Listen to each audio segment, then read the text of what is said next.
Olá, seja muito bem-vindo, seja muito bem-vinda ao nosso estudo básico sobre a Palavra de Deus.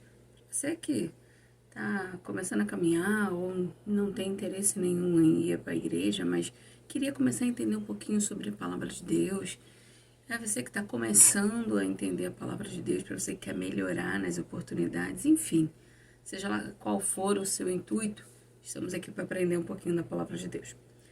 Hoje a gente vai falar de um caso bem peculiar e algo que, assim, grande parte das pessoas já conhecem. Quando Deus põe Abraão à prova. A gente vai falar sobre Gênesis 22. E ela começa assim.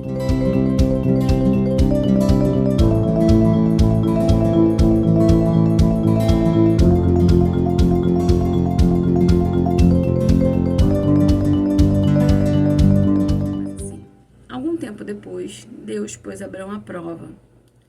Esse algum tempo depois, Abraão esperou muito tempo pela promessa. Lembra, são quase 25 anos esperando para ter o filho Isaac. E ele já era um senhor. Ele já era. Quando ele recebeu a promessa, ele tinha 75. Então agora ele já tem 100 anos. E aí ele espera muito tempo por essa promessa. E aí passa-se um tempo e o Senhor pôs ele à prova. O Senhor testa se ele ainda o ama, se ele ainda se ele ainda possui aquele mesmo amor. O amor que esperou 25 anos, 24 para 25 anos pela promessa, se ele ainda o ama. Porque agora Abraão já tem riqueza, Abraão já tem o filho, Abraão já é um homem consolidado, já tem um nome, e aí o Senhor o testa no sentido de saber. Mas eu vou explicar daqui a pouco esse saber, daqui a pouco para você. No sentido de saber se Abraão ainda o ama.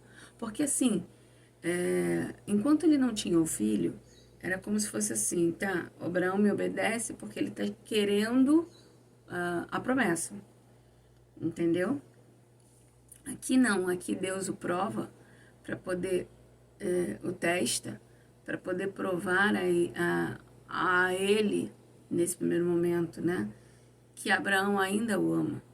Mas eu vou explicar isso daqui a pouquinho. Gênesis 22, 1 continua assim.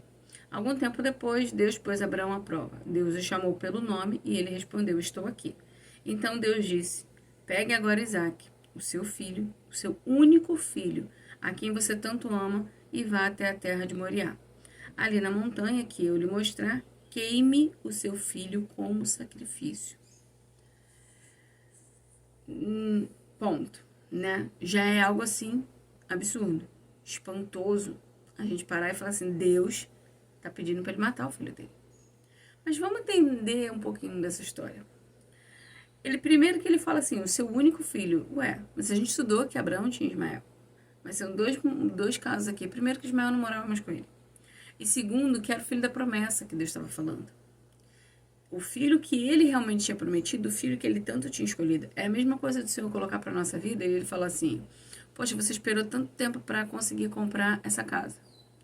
Ah, você esperou tanto tempo para conseguir comprar esse carro. Você esperou tanto tempo para conseguir esse emprego.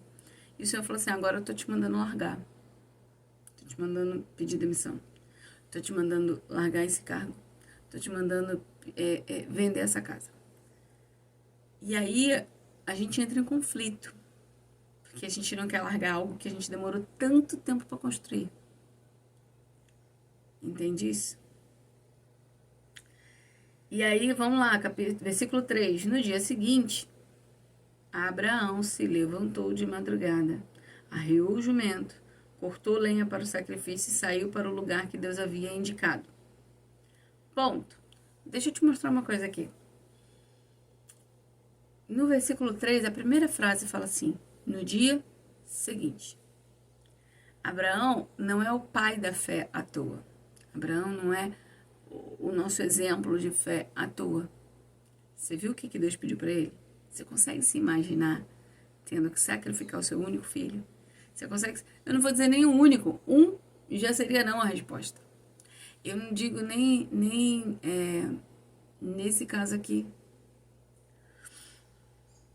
Você consegue se imaginar ouvindo Deus falando isso para você? Grazi, já é absurdo. Já é doloroso. Já é espantoso. Agora coloca pra tua vida. Eu não sei o que é que tem tanto apreço ao seu coração. Mas coloca pra tua vida. Se Deus te pedir isso que você ama tanto, você tem coragem de liberar? A gente já tem dificuldade de liberar coisas pequenas.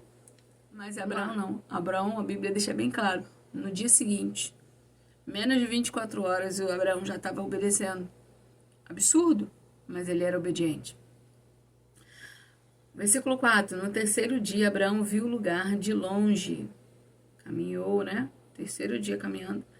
Então disse aos empregados: fiquem aqui com o jumento.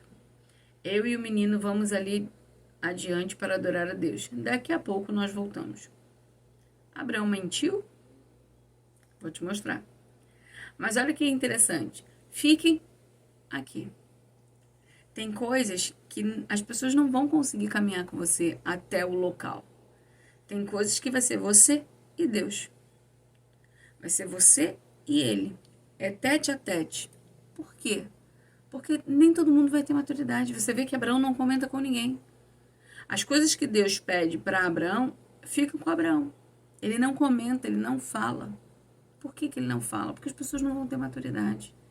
E as pessoas se metem naquilo que você abriu a boca para poder falar. E aí continua. Daqui a pouco nós voltamos. Olha a fé dele. 6. Abraão pegou a lenha para o sacrifício. Pôs nos ombros de Isaque. Pegou uma faca e fogo e os dois foram andando juntos. Daí a pouco o menino disse: pai. Abraão respondeu: o que foi, meu filho? Isaque perguntou: nós temos a lenha e o fogo, mas onde está o carneirinho para o sacrifício? Abraão respondeu: Deus dará o que for preciso.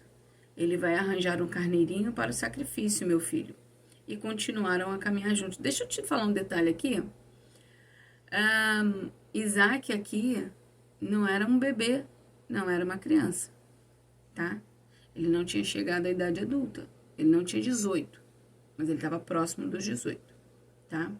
Vamos entender aqui. Primeiro porque a gente sabe que lá atrás, no capítulo 21, fala quando Isaac foi desmamado. Tem uma certa idade para ser desmamado. Você não desmama, não era como hoje, que hoje em dia a gente desmama com 1 ano e meio. Segundo, quando ele fala aqui, ele pegou a lenha para o sacrifício e pôs nos ombros de Isaac, tá? Não era uma criança. Passou-se tempo. Eu não vou entrar na parte profunda. A gente lembra que o estudo é básico, mas entenda, ele não era uma criança, mas também não era um adulto, um adolescente para jovem. Deus dará o que for preciso. Ele vai arranjar, tá. Versículo 9. Quando chegaram ao lugar que Deus havia indicado, Abraão fez um altar, arrumou a lenha por cima dele. Altar não é coisa jogada, tem que ser arrumado. Depois, amarrou Isaac e o colocou sobre o altar em cima da lenha. Ele pegou a faca para matá-lo. Mas neste instante, lá do céu, o anjo do Senhor o chamou, dizendo: Abraão, Abraão. Estou aqui, respondeu ele. O anjo disse: não machuque o menino e não lhe faça nenhum mal. Agora sei que você teme a Deus, pois não me negou o seu filho, o seu único filho. Abraão olhou em volta e viu um carneiro preso pelos chifres, no meio de uma moita. Abraão foi, pegou o carneiro e ofereceu como sacrifício em lugar do filho. Abraão pôs naquele lugar o nome de: o Senhor Deus dará o que for preciso. É por isso que até hoje o povo diz: na sua montanha o Senhor Deus dá o que é preciso. Hebreus 11, versículo 17. Foi pela fé que Abraão, quando Deus o quis pôr à prova, ofereceu seu filho Isaque em sacrifício.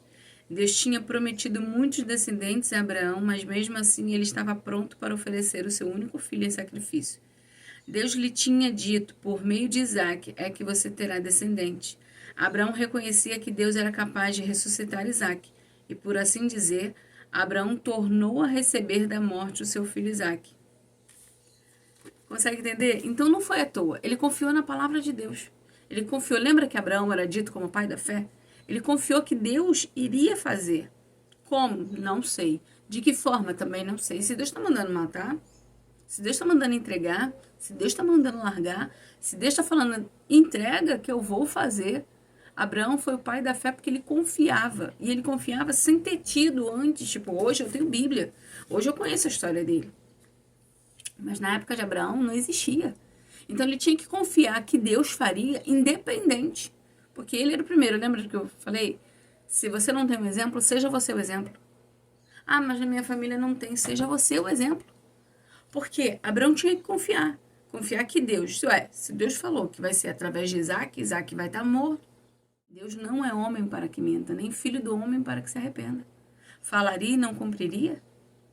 Diria e não confirmaria? Consegue. Deus, quando ele fala, ele cumpre, ponto, acabou. Então, ele confiou. Volta para o Gênesis 22. Aí ele fala, no versículo 16, por que você fez isso e não me negou o seu filho? O seu único filho, eu juro pelo meu próprio nome, diz Deus, o Senhor, que abençoarei você ricamente. Farei com que os seus descendentes sejam tão numerosos como as estrelas do céu ou os grãos da areia da praia do mar. Eles vencerão os inimigos. Por meio dos seus descendentes, eu abençoarei todas as nações do mundo, pois você fez o que eu mandei. Abraão voltou para o lugar onde estavam seus empregados, foram todos juntos para Berseba, onde Abraão ficou morando. Agora eu vou te deixar com uma... Imagina agora Abraão e Isaac contando isso passar. Nem tudo, principalmente para as mulheres, nem tudo você vai saber quando estiver acontecendo. Mas creia que Deus está no controle, mesmo quando você não está sabendo. É necessário confiar. É necessário aprender a confiar em Deus. E eu acho que essa lição fala muito sobre isso. Confiança. Confiança em Deus. Ele é o fator principal para tudo. Amém? Te espero na próxima aula. Na próxima aula, vamos falar sobre o quê? A morte de Sara. Pois é. Ela vai morrer. Que Deus te abençoe. Paz.